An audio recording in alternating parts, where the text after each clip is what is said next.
apabila kita mencapai tahap yang dipanggil tamamul kifayah, sebuah kerajaan mampu menyediakan wang kepada rakyat sehingga umur 63 tahun. Itu yang dipanggil tamamul kifayah, yang telah dilaksanakan oleh Umar bin Aziz.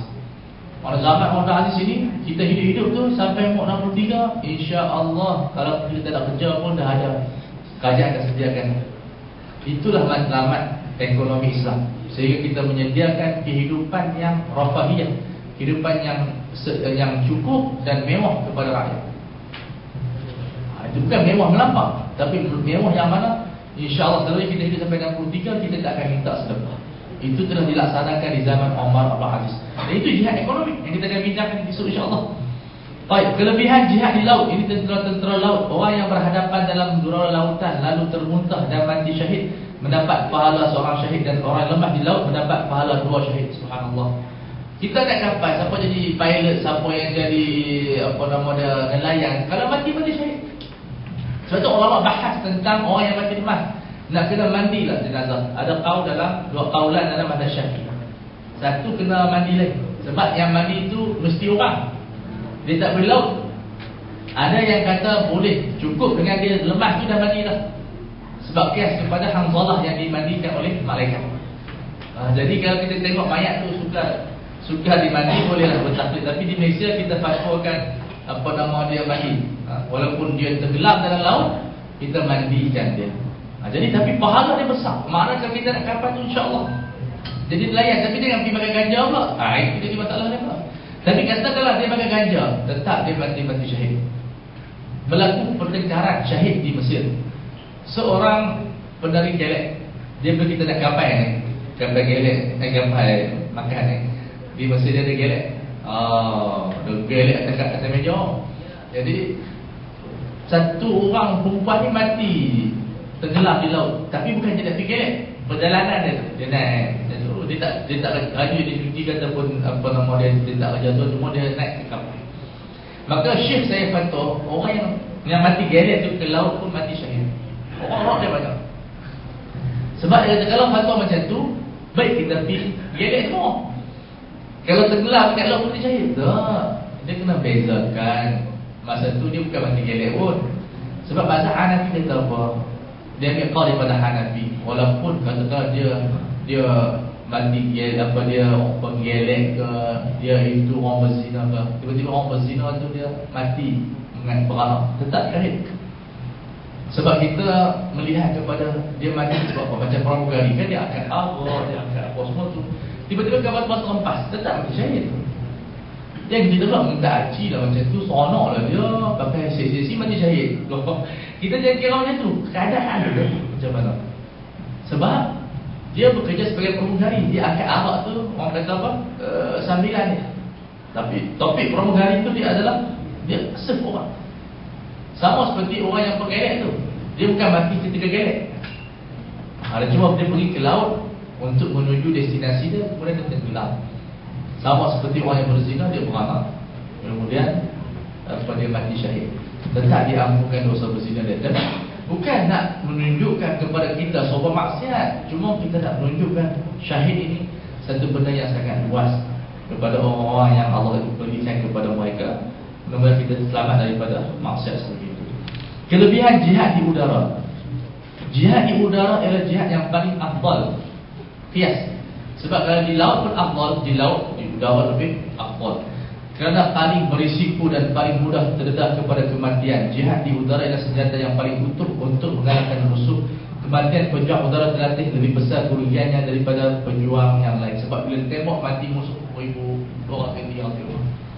Ini statement Syekh Qadawi, dalilnya adalah qiyas. Qiyas aulawi dia bagi. Qiyas aulawi.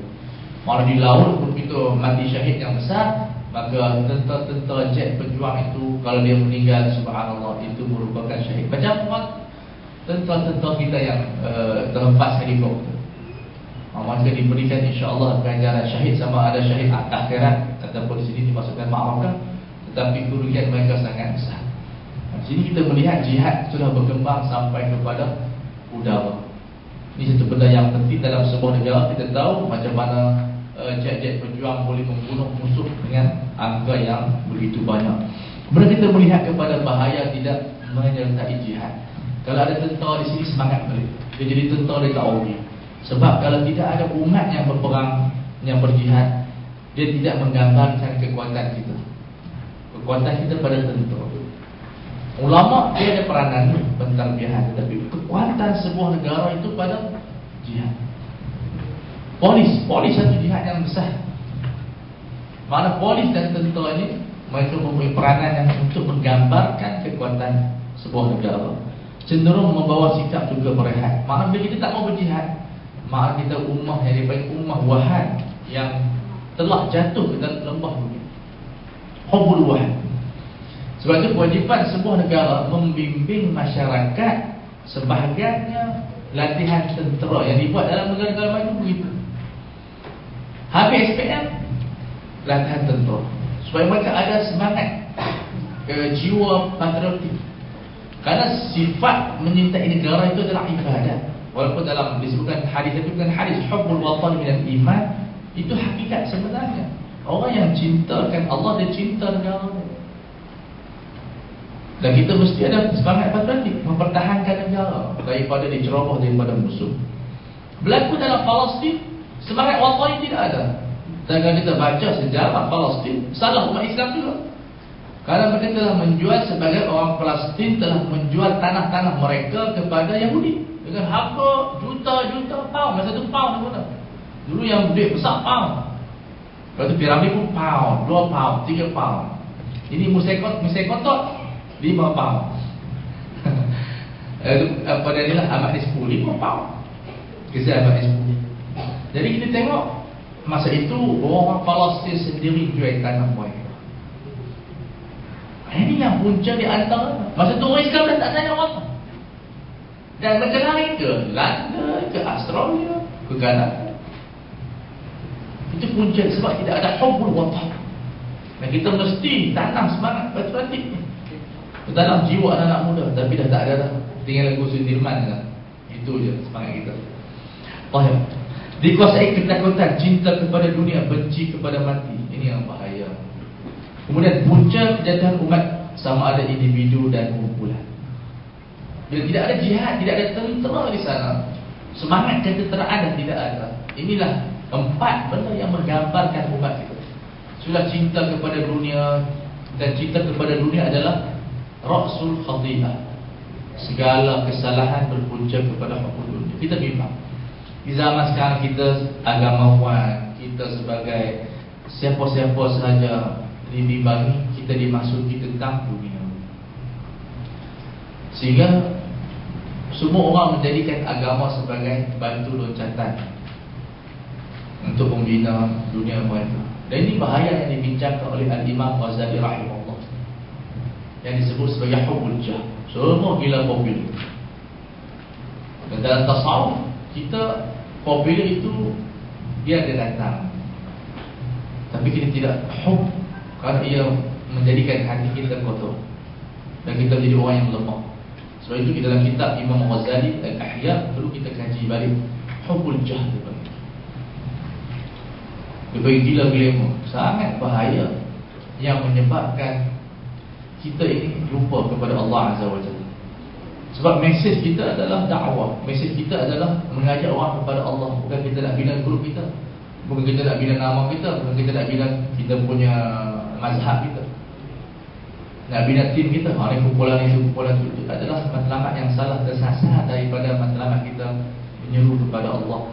Kata Syekh Abu Hasan Asyaduli disebut al-syekh man yad'u ila Allah.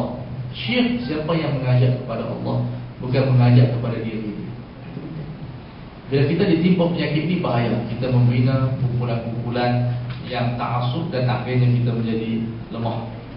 Kemudian masuk pula persiapan berjihad di jalan Allah. Ini yang perlu kita ada.